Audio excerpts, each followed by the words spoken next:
Olá pessoal, vamos fazer agora o último, o 3.30. Né?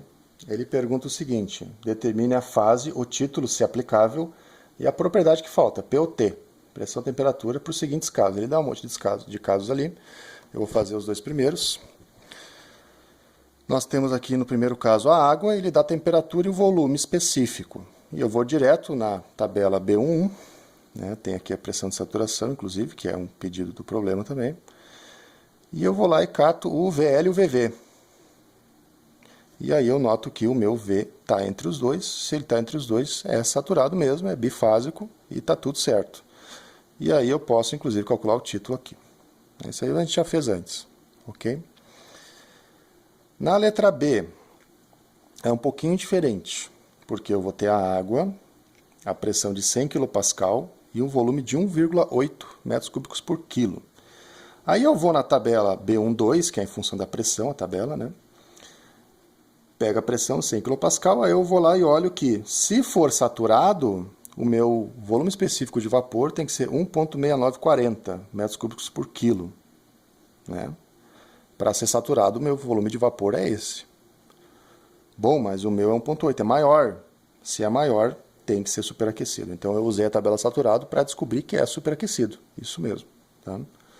Então, o que eu tenho que fazer agora? Tenho que ir na tabela de superaquecido. Vou lá nas tabelas de superaquecido, vapor superaquecido, tabela B13 e pego para 100 kPa. Vai ter lá uma tabelinha para 100 kPa. Mas qual é a temperatura? Eu quero saber qual é a temperatura. Aí, a gente faz, né? Lá naquela tabelinha, você vai lá procurar e vai achar lá para 100 kPa e vai ter uma temperatura 100 Celsius. E vai ter um Vzinho, 1,6958. Aí na temperatura 2, embaixo vai ter uma outra linha, 150. Para 150 graus, nessa temperatura, o volume é 1,9364. Por que eu coloquei isso aqui? Porque o meu está no meio dos dois. Você já sabe então o que vai acontecer, né? Eu vou ter que interpolar. Porque temperatura de 100 é 1,69, temperatura de 150 é 1,93, o meu é 1,8. Então, qual é a temperatura? Então, eu acho bem fácil mostrar dessa forma, né? Porque você vê em função do delta. T2, T1 aqui, V2, V1. Então, você pega T2 menos T1, delta T, divide por delta V, V2 menos V1. Bom, mas se é linear, e eu estou supondo, eu estou dizendo que é linear, né? Por isso que eu interpolo. A interpolação é linear.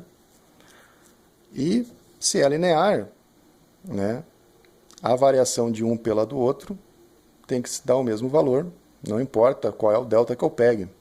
Então, ΔT por ΔV, né, tem que ser igual a ΔT' por ΔV'. O que é o ΔT'? É T menos T1, ΔT', e ΔV', V menos V1. Né? Aqui o ΔV'. Então, esse por esse tem que ser igual a esse por esse. Está feito aqui, só substituir os valores. Aí você chega numa temperatura de 129,58 Celsius. Essa é a temperatura para aquele volume específico de vapor superaquecido. Essa aqui é uma questão interessantíssima, né? Por exemplo, né, seria uma questão ótima para cair numa prova, por exemplo, né? Porque você vai ter que usar as tabelas e ainda assim interpolar. Né? Isso aqui é uma questão bem interessante, né? Para saber se o cara está ligado no que está fazendo. Certo, pessoal? Então, até a próxima.